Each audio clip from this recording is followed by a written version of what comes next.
Yes, people. It's Jacob again on the one up top. And I'm hoping everyone's having a blessed Tuesday. Ignore me, I'm in a shirt. I'm not trying to look like a journo. I have just got back from a job interview. So I thought, before the kids get here and decide to start running around my yard and asking for food and that, I'll do a quick brief up on the transfer window, concerning Tottenham Hotspur anyway. So, before I go into how I rate it and, talk about certain players and, Daniel Levy and everything, um, we have to first announce the arrival of KOLO MUANI, a striker that's been at PSG for a number of years now. Now, a lot of people messaged me yesterday asking me what's your thoughts on it. And, I didn't really say anything too tough. But if someone says to me, how do I rate that striker and how do I rate that signing, I'm all right with it. Because for me, we had Solanke go out injured.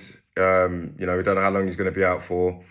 And Richarlison has proven already that if you give him encouragement and he's got the bit between his teeth, he can give any sort of centre-half pairing a problem. But if he can't be bothered, he can't be bothered. He's too inconsistent. And, with the injury problems as well, we did need a striker in.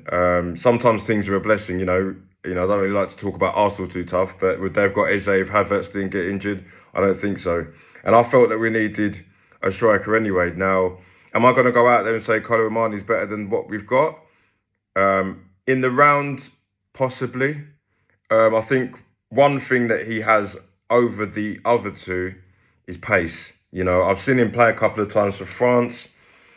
I've seen him play a couple of times for PSG, in games where I'm just watching it on a Sunday night or something, or, Mbappe's been injured, them times.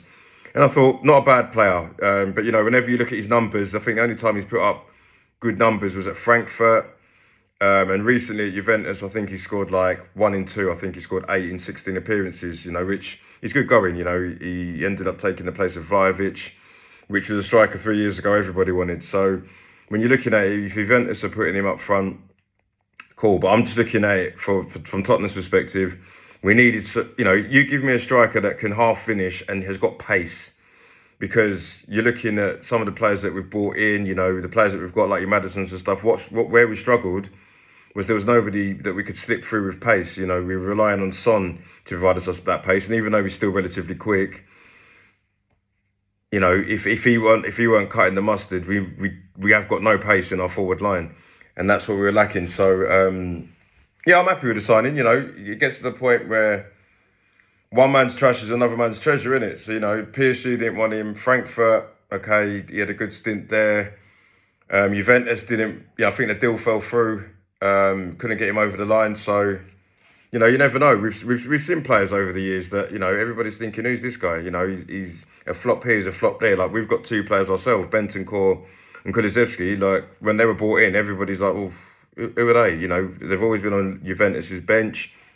Came along, and especially Kulusevski done very well. Bentancur's been, in our squad for a long time, and he's very, relatively consistent in what he does in the midfield. So, I'm prepared to give him a chance, and, I just want to see something new, because Solanke has got injury problems, and it's all been since he joined us with Ange, and then Richarlison's had them, whether he's been at Tottenham or Everton. So, KOLO MUANI, he's a good striker up front. I'd start him straight away in games.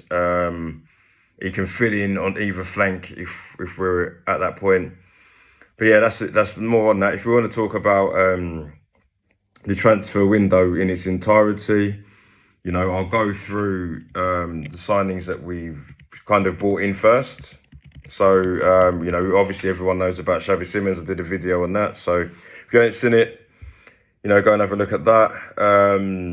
We've got Kudos that came in from West Ham. Tell from Bayern Munich. Danso.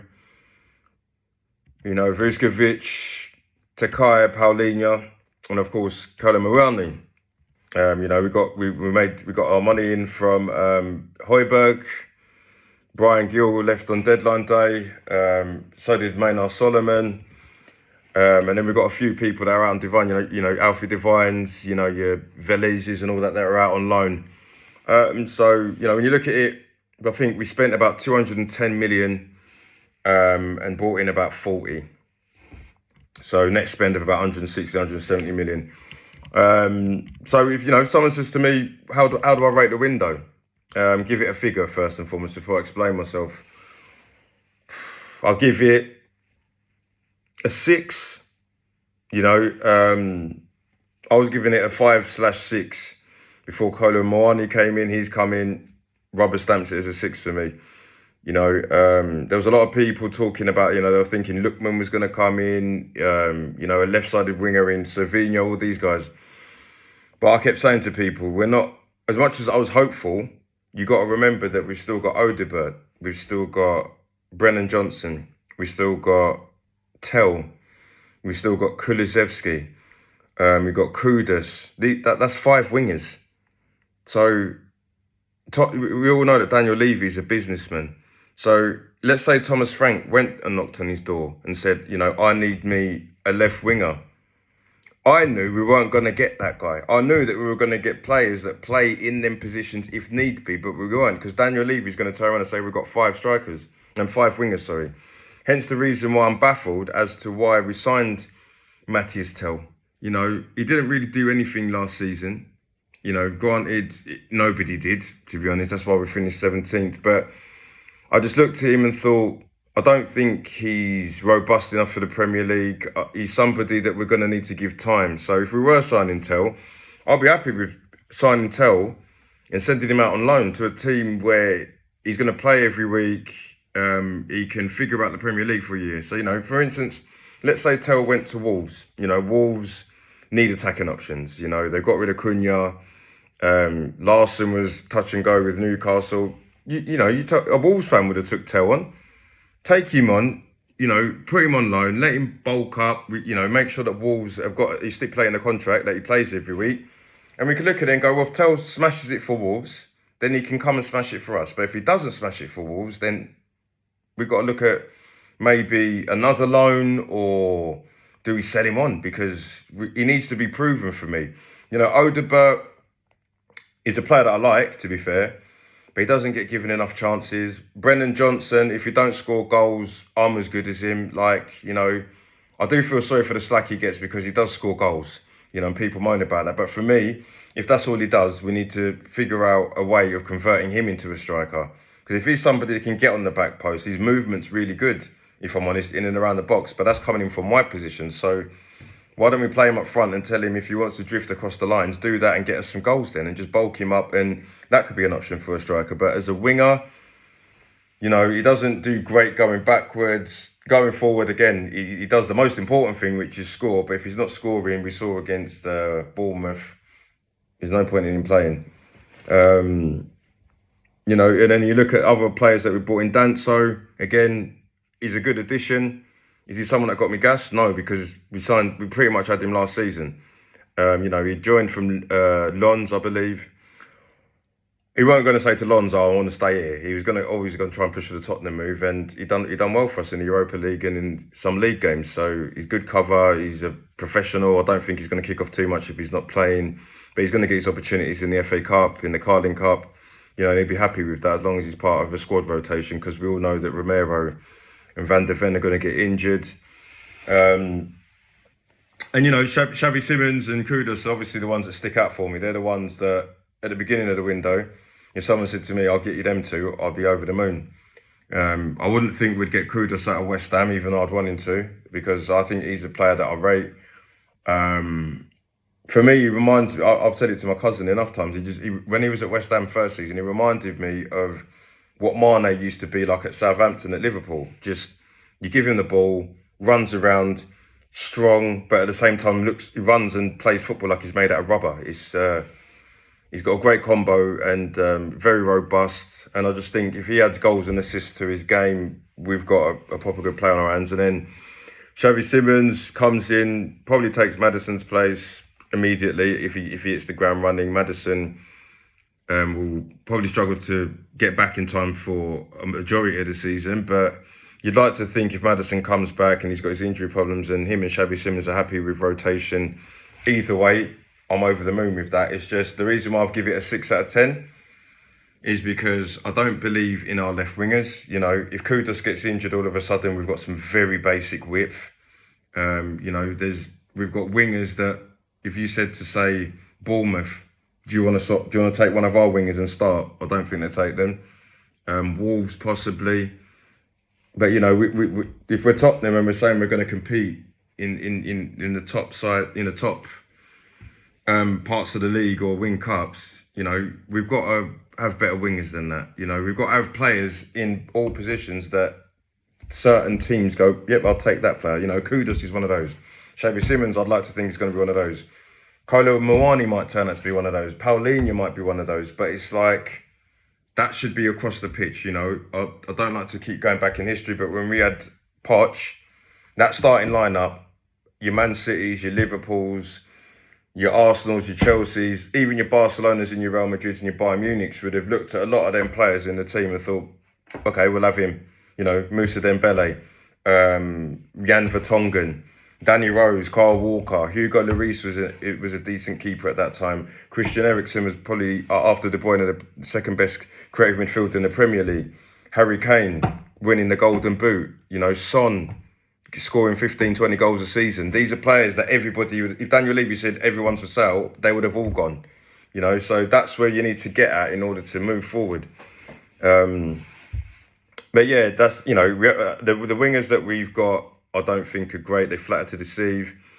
It's a shame that Vučković got sent out on loan because, you know, Dragusin's coming on his way back and Danso's obviously there, but he was somebody that could fit in on the left-hand side, and I felt that if we gave him enough game time in the domestic cups, he could have come in case Van de Ven's hammy inevitably goes. You know, we hope that it doesn't go, but we all know with players with pace, that's what happens.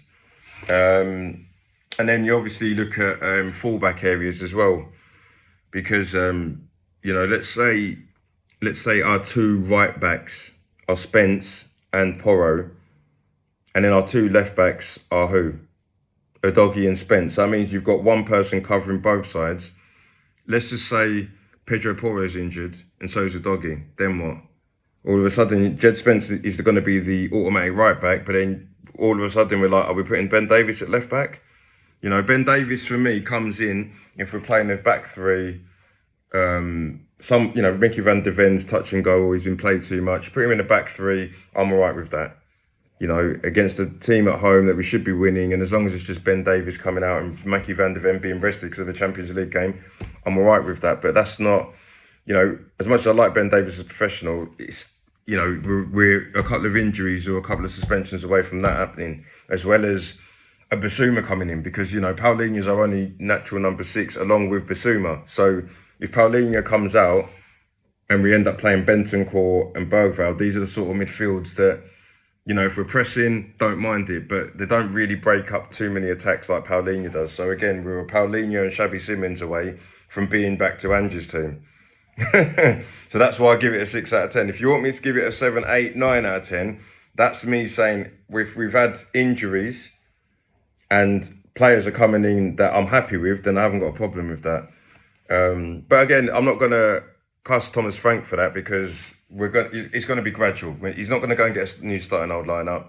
As much as I can't stand Daniel Levy, it's a bit mad to expect him to bolster a whole new squad. However, there's just certain players that I look at and think, if Tottenham were to put them up for sale, they wouldn't be going to a team as good as Tottenham. They'd be going to a team of reputation anyway, a lot lower. They wouldn't be going higher. Nobody would want Odebert. Nobody would want Tell in the elite of the Premier League and the Champions League, which is what we're supposed to be aiming for. So as long as I see that gradually happen, or, you know, if Thomas Frank gets the best out of those players and those players become world beaters, I'm all right with that. But if he gets towards the mid stages of the season and what I'm saying comes to fruition, then everybody that don't agree with me thinking it's not a 6 out of 10, you'll quite quickly find that it might not even be a 6. It could be a 4. But yeah, we'll see how it goes. I'm going to go and enjoy my international break. As much as there's no football, I do enjoy it. A couple of weeks with no stress. I can spend the weekends fully with my children and they don't hear me in the next room shouting or going mad because we haven't received the penalty.